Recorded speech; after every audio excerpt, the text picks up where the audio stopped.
arkadaşlar. Bugün sizlerle birlikte bir gül aldım. eh, Elime. Bir gül aldım elime söyleyeceğim. Bir gül aldım elime, kokladım kokladım Muhammed diye. Bir gül aldım elime, kokladım kokladım Muhammed diye. Amine anne Abdullah baba dünyaya geldi Mekke'de. Amine anne Abdullah baba dünyaya geldi Mekke'de.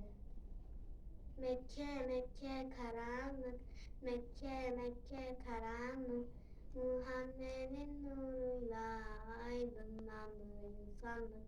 Dünya dünya karanlık, dünya dünya karanlık, Muhammed'in nuruyla aydınlandı insanlık.